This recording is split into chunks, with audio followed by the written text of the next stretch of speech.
Bueno, entonces le vamos a dar seguimiento a la charla de la semana pasada. Hoy vamos a platicar un poquito dos puntos importantes. El primero es entender el cerebro como nuestro cuartel general. Y en ese sentido, cuando estamos en una circunstancia de confrontación, ya sea física o psicológica, emocional, ¿verdad?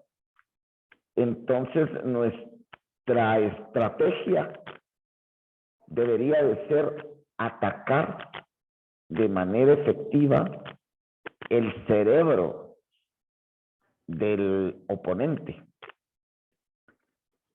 He estado pensando bastante en este punto de la charla, de qué manera poder enfocarlo. Y me vino al recuerdo un seminario que recibí con un maestro japonés, que pues la verdad ya no recuerdo su nombre, y él nos enseñó algo muy elemental, pero yo creo que de mucha relevancia. Y decía que cuando estamos en una pelea y capturamos al oponente, entonces para doblegarlo, como quien dice, para someterlo y poderlo de esa manera esposar, hay que hablarle. O sea, cuando le hablamos a la persona, nos estamos dirigiendo a su cerebro, ¿verdad? Porque él al escucharnos procesa el mensaje y entonces toma la decisión de obedecer o no obedecer. Pero el mensaje que le vamos a lanzar a la persona tiene que ir unido a las acciones técnicas. O sea que estamos aplicando una técnica, digamos una palanca en el brazo, y al mismo tiempo le vamos dando un comando para que esa persona, al escuchar y al sentir el dolor, se dé cuenta que estamos hablando en serio y que además nos perciba como su autoridad. En ese momento debemos constituirnos en la autoridad sobre esa persona. ¿Ya? Lo que estoy platicando es en el caso de que hemos podido aplicar una técnica de palanca o algún tipo de agarre, ¿verdad? Pero ahora bien, creo que lo mismo se puede aplicar cuando estamos ejecutando acciones de puñetazos o patadas,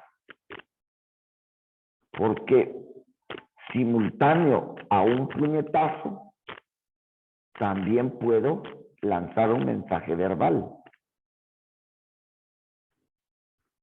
El oponente no va a entender si solamente le hablamos. O sea que el mensaje, el oponente debe recibirlo al mismo tiempo que recibe el golpe. ¿Mm?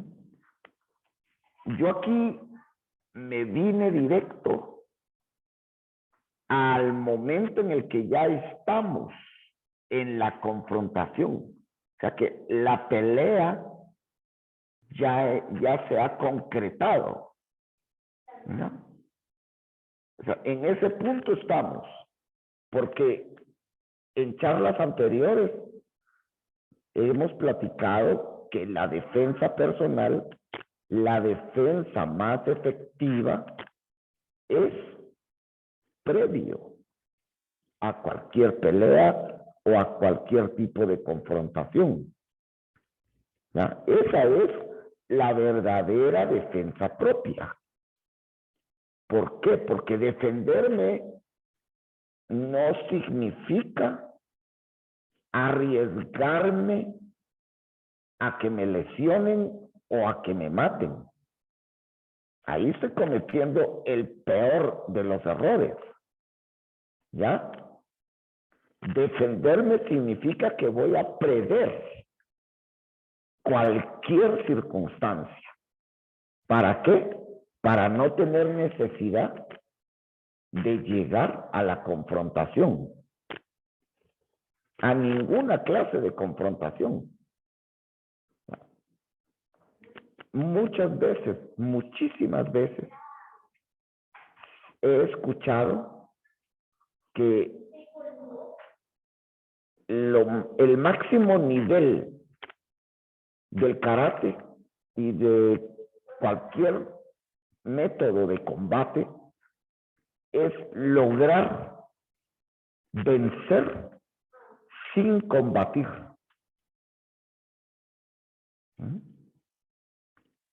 Y definitivamente los maestros que han transmitido ese conocimiento o ese mensaje tienen toda la razón. Vencer sin combatir significa que voy a utilizar todos mis recursos emocionales, intelectuales, para persuadir a ese oponente de no llegar a la confrontación. Entonces, ahí es donde surge esta iniciativa, digamos, de atacar primero al cerebro. O sea, atacar al oponente mental y emocionalmente. Porque si esa persona llega a entender o a comprender que no es necesario la confrontación, entonces hemos logrado una victoria, que es la victoria más importante.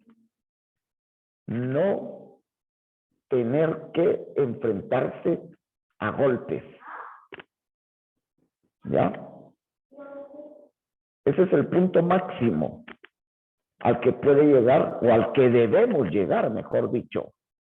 Tener ese nivel de dominio de la circunstancia. Inclusive poder ser buenos negociadores. Porque cuando hay un conflicto, ¿qué se necesita? Saber negociar con esa persona o con esas personas. Yo sé que no ha de ser nada fácil, porque cuando se suscita un evento, primero pues todos estamos alterados por alguna razón. Entonces la persona que va a tomar las riendas para solucionar de manera pacífica el problema debe de tener mucha calma, mucha seguridad de sí mismo, ¿verdad? Y muy bien enfocado en lo que va a intentar hacer.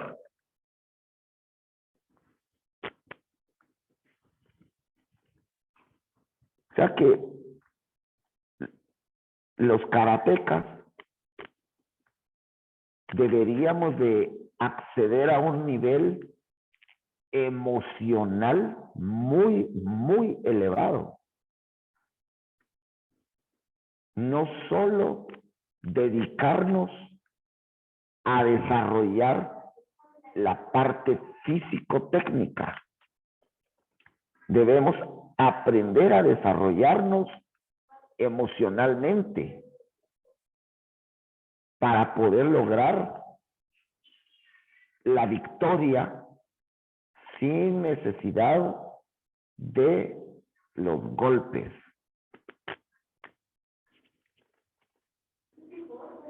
Entonces, un karateca llega a ser una persona integral. Fortaleza física y fortaleza emocional. Fortaleza espiritual. Si lo logramos, lo más seguro es que a lo largo de nuestra vida no vamos a tener oportunidad, o tal vez oportunidad sí, ¿verdad? Pero vamos a manejar las situaciones orientadas a la solución pacífica. A esto me refiero cuando digo atacar de manera eficiente el cerebro del oponente. ¿Verdad? Pero tenemos que estar muy bien preparados. Muy, muy bien preparados. Recordemos que la inteligencia emocional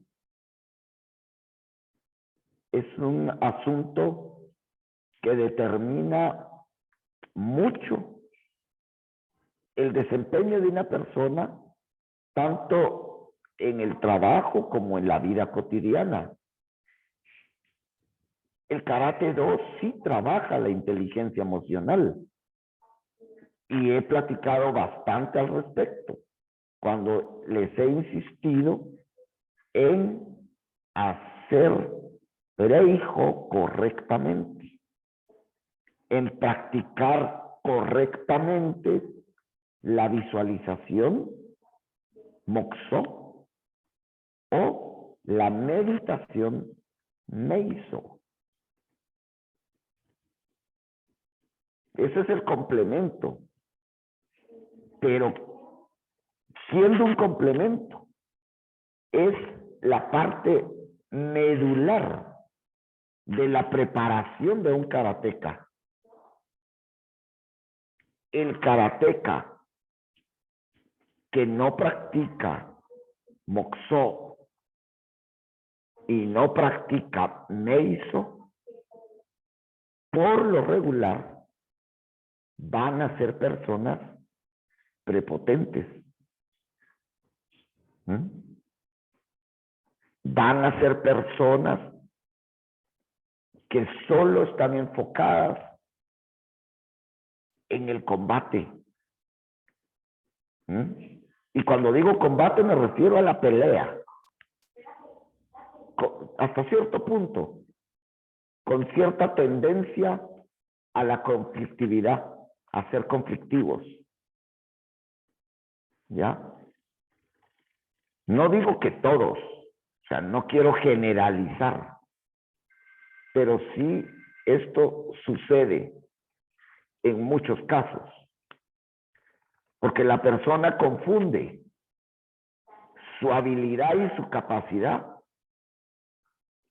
y entonces se siente superior a los demás. ¿Ya? Y es algo que no debe tener el karateca. ¿Por qué? Porque enfrentarse a personas del día a día, a personas comunes y corrientes, es fácil. Es fácil porque el entrenamiento nos dota de fuerza, de habilidad, de cierta destreza técnica que esa otra persona no tiene. Entonces, tenemos un porcentaje de ser victoriosos sobre ellos. Pero también puede que nos llevemos la sorpresa y nos topemos con una persona superior a nosotros, aunque no entrene. ¿Ya? ¿Por qué? Porque en el momento en que esa persona se está sintiendo en riesgo, ya sabemos que su sistema nervioso, o sea, su cerebro, le va a dar la opción de reaccionar de manera espontánea. Entonces, podría ser, y creo que a muchos karatecas les ha sucedido, que cuando les tocó enfrentarse a una pelea en la calle, les fue mal. ¿Ya? Pero esto sucede, ¿por qué? Porque para que la probabilidad de ser victoriosos en una pelea callejera, no voy a mencionar mucho el tema de un asesino, de un violador o cosas así, sino de una pelea común y corriente en la calle. Para que esa probabilidad de ser victoriosos sea alta, tenemos que tener una razón por la cual nos estamos enfrentando a esa persona. Cuando somos los que provocamos, o sea, si yo provoco a alguien para confrontarlo, yo no estoy sintiendo el riesgo, no me siento en peligro, porque equivocadamente creo que soy superior a esa persona. Entonces yo estoy confiado. En cambio, esa persona que se sintió con miedo, pero que no tiene opción más que luchar, va a reaccionar con su instinto natural de sobrevivencia. ¿Y qué va a pasar ahí? Va a tener una fuerza, un ímpetu superior.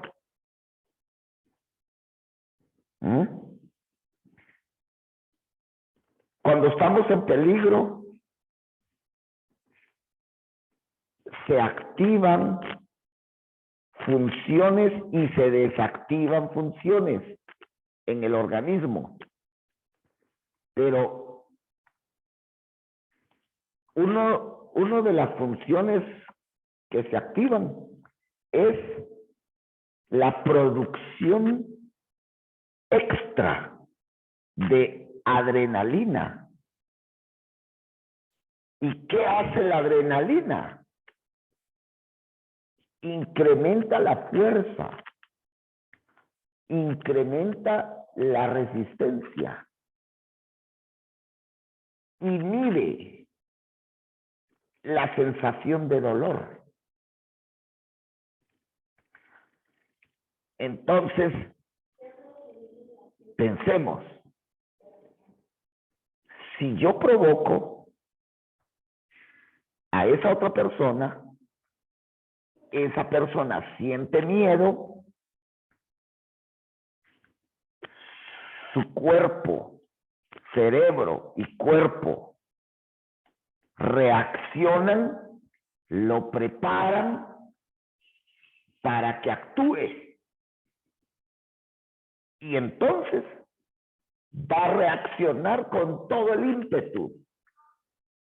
Yo, aunque sepa karate, como no estaba preparado superficialmente, porque me sentí más. Pero mi cerebro y mi cuerpo no se prepararon de manera natural, ¿verdad? Esa preparación espontánea que tiene el cuerpo ante el peligro. Eso no sucedió. Entonces yo estoy a mi nivel normal. Esa otra persona que ya reaccionó internamente viene sobre mí con una carga energética elevada. Y ahí es donde esa persona tiene probabilidad, bastante probabilidad, de vencer.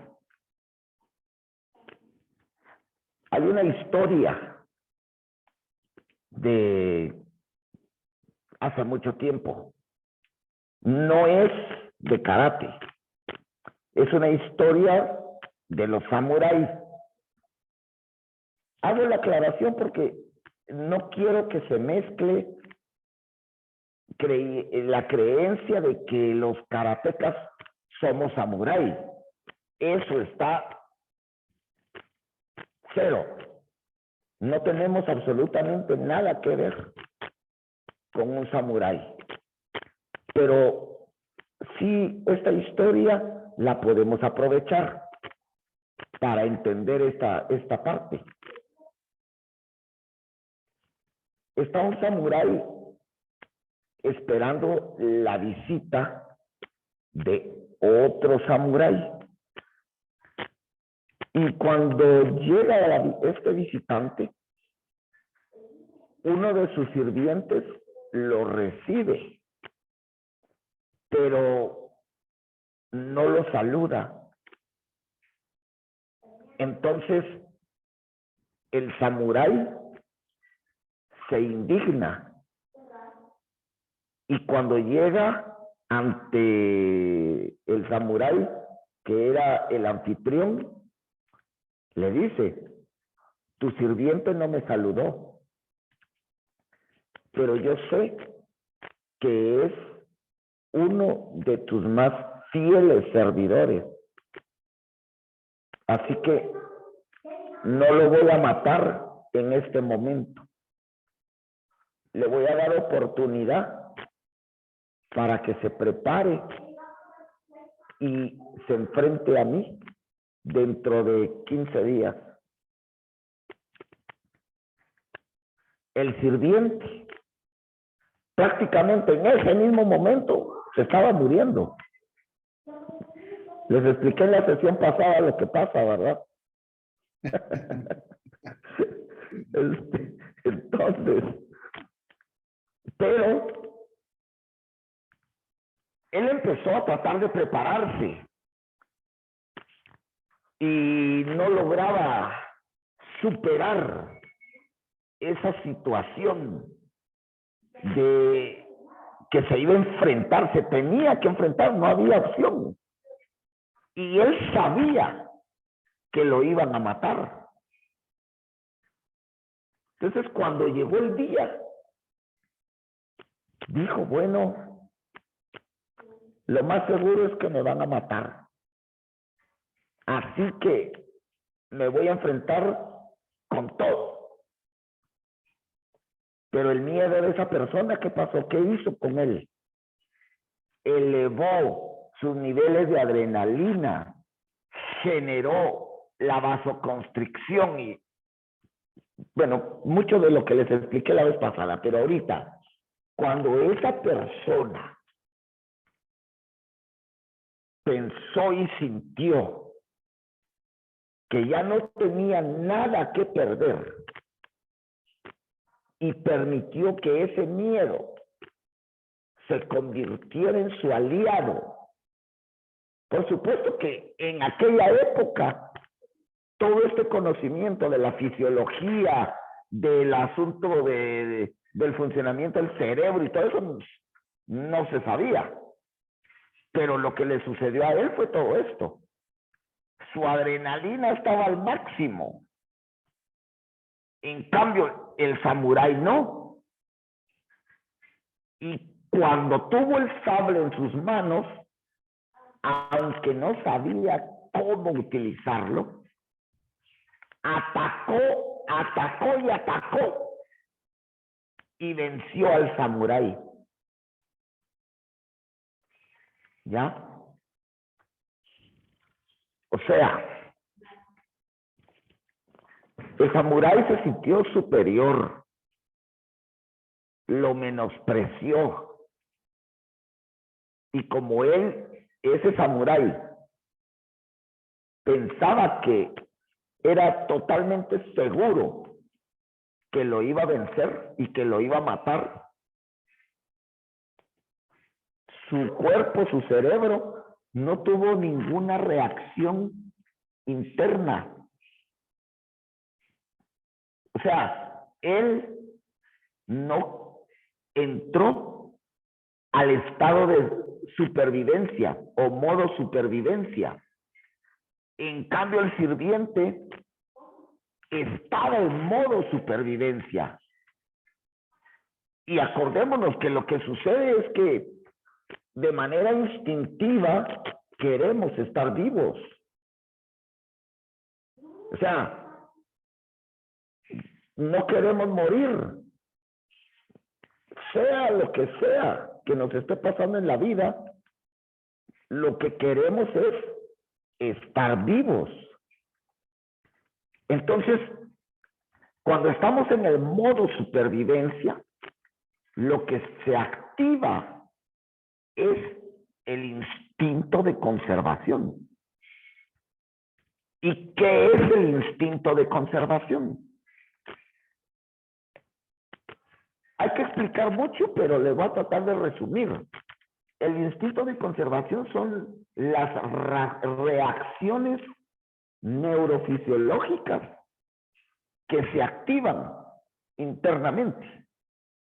Las reacciones fisiológicas que se desactivan. ¿Ya? O sea, se desactiva el hambre. No vamos a tener hambre. ¿Verdad? Se desactiva la respuesta sexual. Por más que pase frente a nosotros una patojona, ni siquiera nos vamos a percatar que ahí está. Se desactiva toda capacidad de razonamiento. La vasoconstricción en sí es desactivar la irrigación sanguínea a los órganos que en ese momento no nos sirven. ¿Ya? Solo llega sangre a los órganos que en ese momento son fundamentales para poder huir o luchar. O sea, eso es el instinto de conservación. La reacción natural y espontánea del conjunto corporal para sobrevivir. La adrenalina, por ejemplo, incrementa la fuerza aproximadamente en un 10 o 15% de la capacidad normal de cada persona. Aumenta la resistencia, o sea, le permite a esa persona prolongar su esfuerzo durante mucho más tiempo.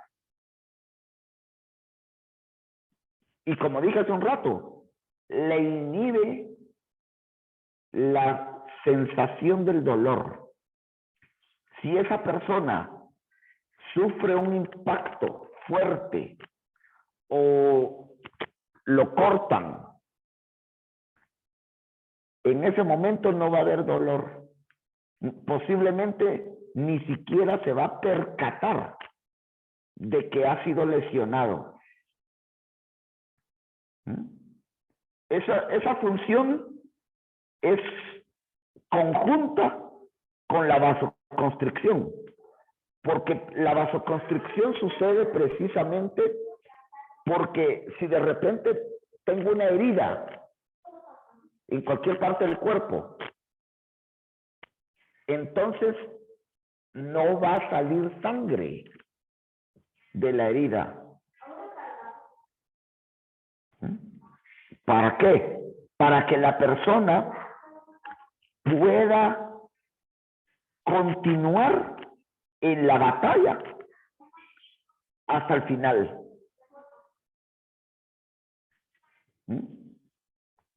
Así es como responde el cuerpo.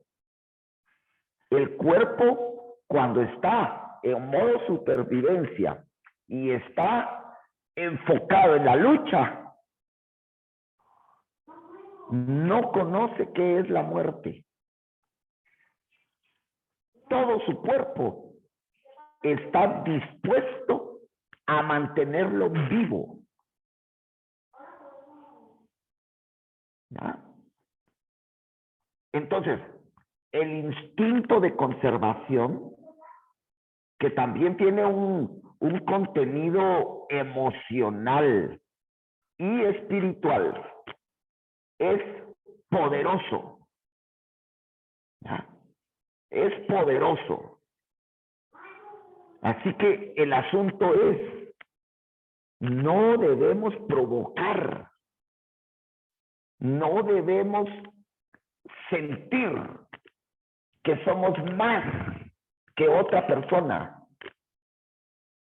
Porque aunque esa persona no tenga entrenamiento, aunque sea en apariencia más débil que nosotros, si se activa el modo supervivencia en esa persona, vamos a tener una verdadera batalla a muerte.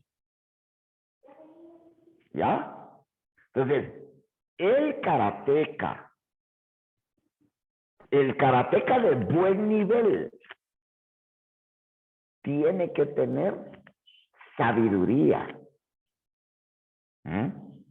Tiene que tener sentido común para mantenerse en calma, para no hacer mal uso de sus conocimientos. Les he explicado, el entrenamiento de karate debe llegar al punto de ser un adiestramiento. Y ese adiestramiento es impactar el cerebro reptiliano de tal manera que cuando estemos en modo supervivencia, actuemos con coherencia y eficiencia. Entonces, el Karate-Do llega a lo profundo, que es el instinto de conservación. Karate-Do educa al instinto de conservación. El que no sabe karate o el que no conoce ningún método de combate, si se conecta en su modo supervivencia, el instinto de conservación lo va a hacer reaccionar de manera desordenada, digámoslo, poco inteligente. Quienes entrenamos, practicamos un método de combate, estamos educando al instinto de conservación para que reaccione con una inteligencia natural.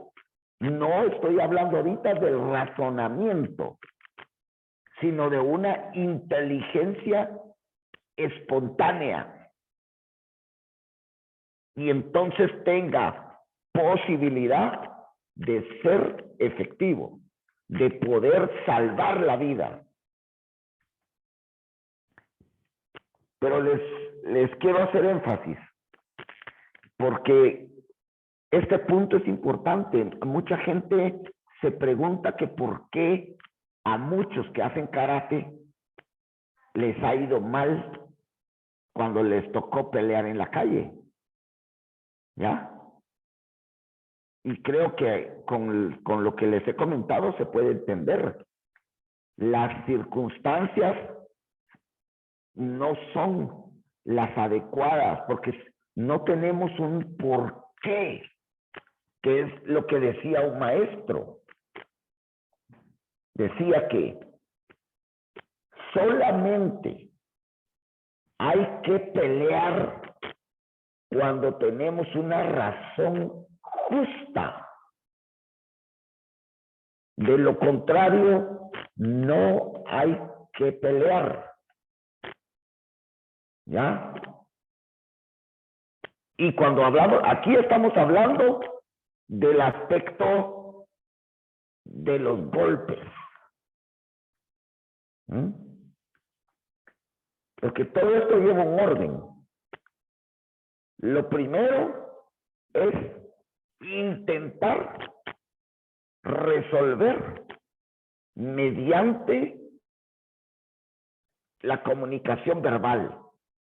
O sea, atacar su cerebro. Ahí tenemos que tener la victoria. Pero no se pudo. Entonces hay que alejarse. O sea, hay que salir, hay que desconectarse de esa situación.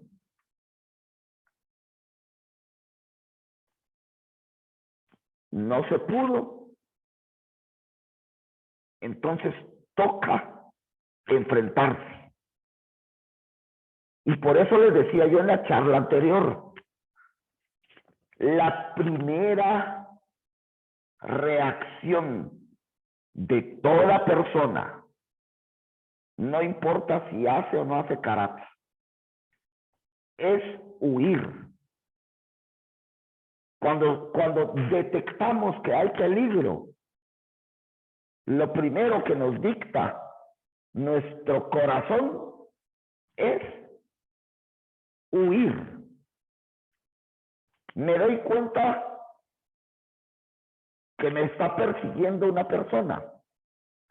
Veo su aspecto y entiendo que es un delincuente. ¿Qué voy a hacer? Voy a caminar más rápido, me voy a cambiar de banqueta, voy a procurar encontrar un refugio. Eso es natural. ¿Ya? Pero sucede que esa persona me alcanza e intenta agredirme. Entonces no tengo opción. Tengo que luchar.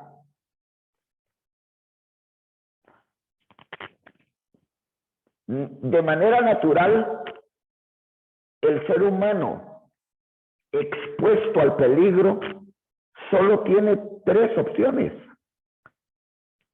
huir, quedarse paralizado, que es la peor, o luchar. ¿Ya? Yo no quiero hablar de ese momento en que nos quedamos paralizados. Porque quedarse paralizado simple y sencillamente es permitir que me maten. ¿Verdad? Simple. Aunque no es por mi voluntad. Porque la persona que se queda paralizada es una persona que su sistema nervioso la inhibió completamente, que no le dejó alternativa y no supo qué hacer. O sea, entró en un shock. Que, como le digo, eso es complejo, eso es algo delicado. Porque si me querían matar de una vez, pero en el mejor de los casos, solamente me querían asaltar. Se llevan lo que necesitaban y ya. Entonces, el asunto importante aquí es entender que cuando estamos en peligro, instintivamente, nuestra primera reacción es huir, salir de esa circunstancia. Y que el ser humano, cualquier ser humano, solamente lucha cuando no tiene alternativa, cuando ya no puede evadir ese riesgo. ¿Ya?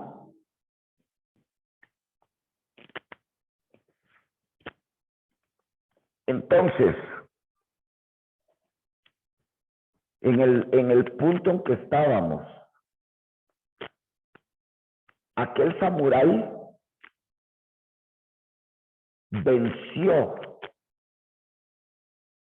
a ese, digo, no era el samurái, era el sirviente. El sirviente venció al samurái, sobrevivió. ¿Ya? ¿Por qué? Porque él tenía una razón justa por la que iba a pelear. El samurái no la tenía. ¿Ah? Bueno, entonces,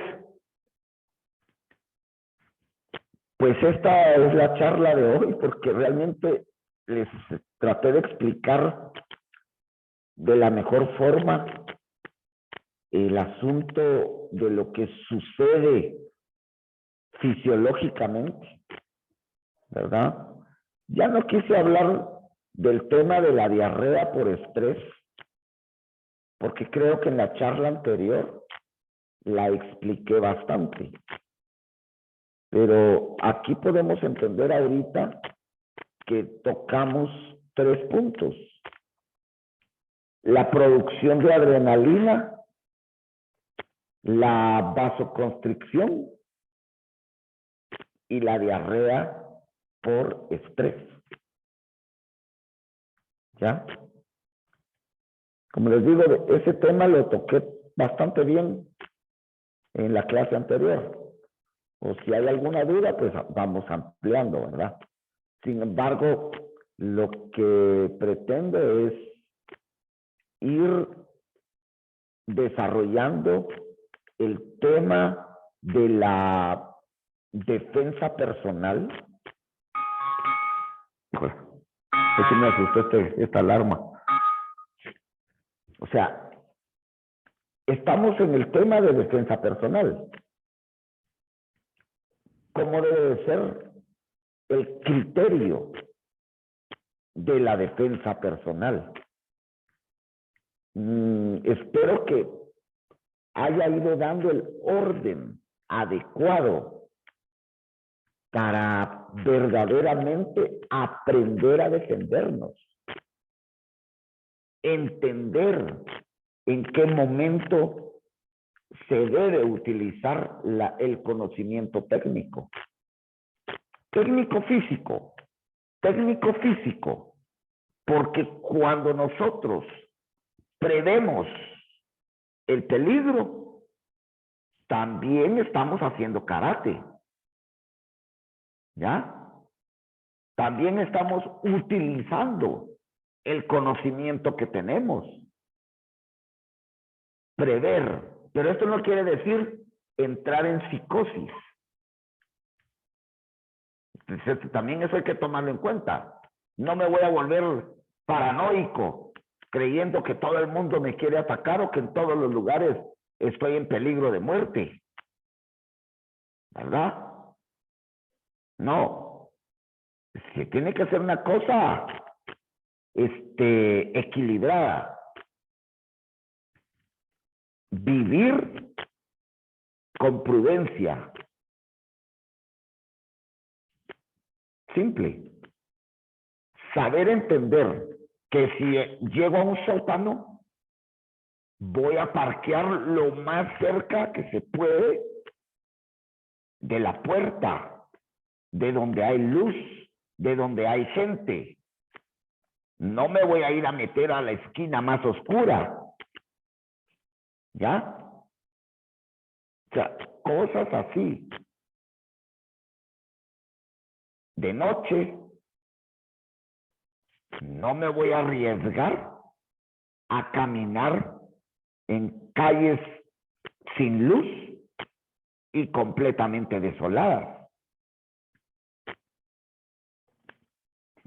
¿Verdad? O sea, la prudencia es algo muy simple, de sentido común.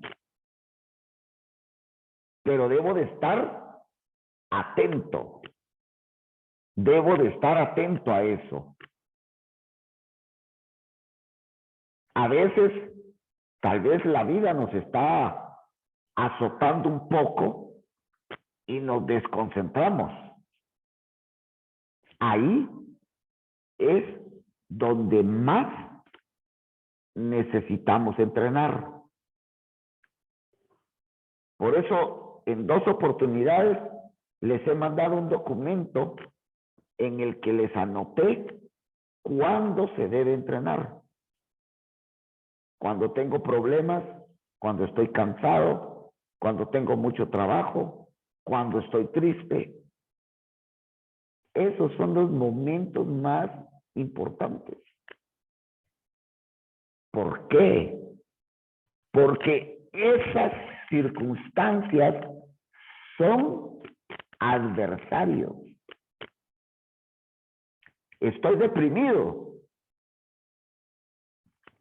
Tengo un adversario conmigo mismo.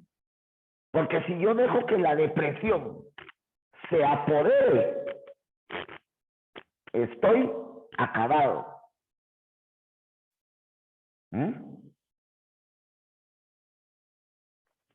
Me empiezo a sentir algo agripado. Si entreno y sudo, esa gripe sale. O sea, estoy hablando de síntomas normales, ¿verdad? Incluso tal vez en algún tipo de enfermedades ya de mayor dificultad, el entrenamiento es vital. Por ejemplo, una persona que tenga diabetes, por ejemplo, que no va a entrenar a una intensidad elevada, pero si entrena, va a regularizar sus niveles de azúcar. O sea, miren, enfrentarse a las circunstancias adversas que la vida trae a través del entrenamiento es muy efectivo. Muy efectivo. ¿Ya? La cosa es que tenemos que estar conscientes que en ese momento que siento un bajón de energía, porque estoy triste, porque estoy demasiado cansado, porque por lo que sea, si estoy consciente y digo, no, este bajón de energía lo puedo compensar entrenando. Entonces, aunque entrene media hora, pero se van a dar cuenta que al terminar el entrenamiento van a tener un nivel normal de energía. Si había tristeza, va a haber un sentimiento de bienestar. ¿Ya? Si había depresión, va a existir cierta sensación de alegría. Si estaba demasiado cansado, voy a encontrar un equilibrio. Cansancio mental y cansancio físico. Y voy a poder dormir bien. Adversarios no solo son personas físicas, también las circunstancias de la vida. Así que asuman, y yo igual, yo también lo asumo, la defensa personal se aplica en todo momento de nuestra vida con base en la prudencia. Bueno, estamos. Entonces, como ya sé que no hay preguntas, ahí terminamos hoy. La próxima semana vamos a continuar un poquito con este asunto del cerebro y de cómo el cerebro nos hace actuar, cómo funciona el cerebro cuando estamos en peligro. ¿Verdad? Muy bien, pues entonces, que le pasen una buena noche y nos vemos la próxima semana. Pues buenas noches.